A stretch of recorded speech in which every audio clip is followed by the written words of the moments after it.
Good afternoon, Dr. Gary here. We are on the road. We sell dental practices nationwide.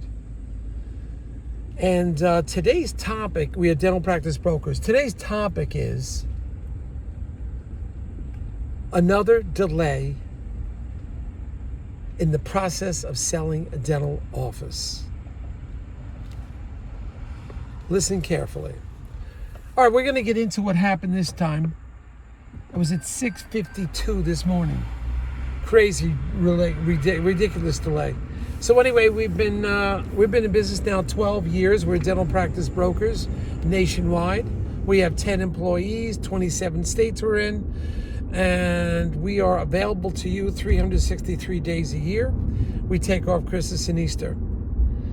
So call us anytime. We're available from 7:30 a.m. till 9:30 p.m. East Coast time. The information you're about to hear is for entertainment purposes only. It is not legal or business advice. Our phone number is 201-663-0935. And call us anytime. Even if you have questions and you haven't enrolled with us, don't worry. We'll just talk to you. If you're thinking about selling your dental practice, we can do a free appraisal. If you're thinking of selling to a DSO, we are independent. We'll work with several different DSOs. Often they will pay our commission, so there'll be no commission to you. And sometimes, based on criteria, they will also get your legal fees reimbursed upon successful closing. So give us a call. We can talk to you about that, how that works, and et cetera. But we're here to help you, along with our accountants, our operations director. We have a whole team. We just simply stay on top and we deliver results. So what happened this morning, or was it yesterday morning, 6:52 in the morning, I get a call from the seller. Says, and this deal was going, they had given a letter of intent. The seller agrees to the letter of intent. It's a DSO. The DSO says, we were supposed to come in today to observe your office, but we've hit a crisis or a problem or a sickness. Now we're going to delay that 8 days. Well, 8 days in the transaction of a dental office and the sale of a dental office, to me, is a long time, because they can't get their act together until after this observation is done. It is only after that they can process. 2-3 weeks later, they can begin processing moving forward. And don't forget, you're often dealing with employees, and I'm sure they're excellent employees, but they're on salary. They don't get any extra pay. They're on salary.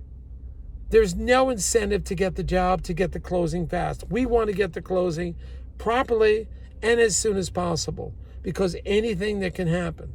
I will give you an example now why a simple 8-day delay, 8 days, mind you, is a very big deal.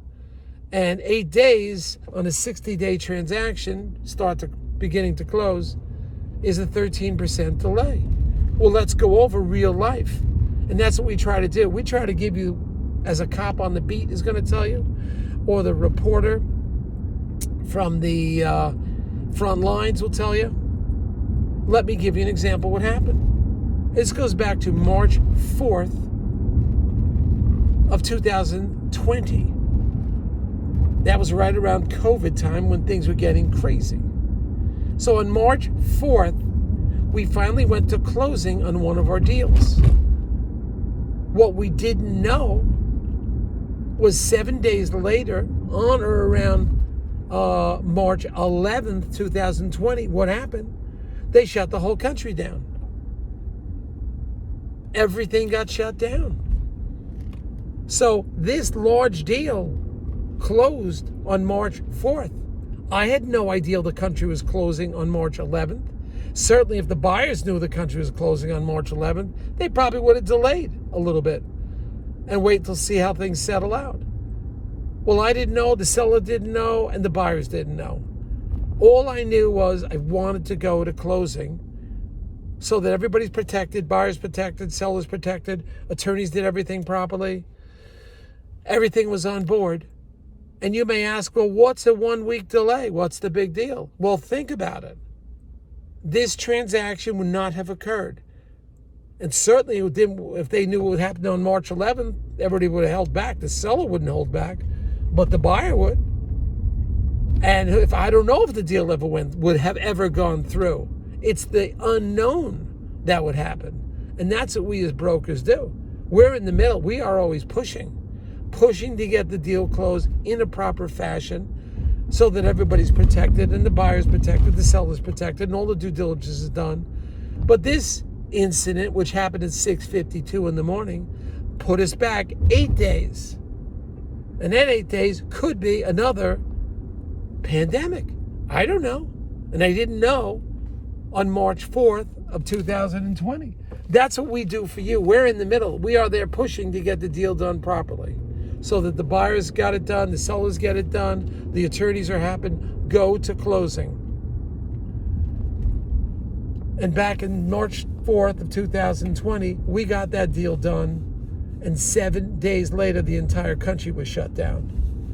This incident, like, nobody seems to be making a big deal about it. Oh, we're only losing 8 days.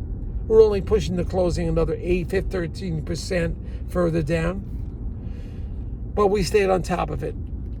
And this is an incident.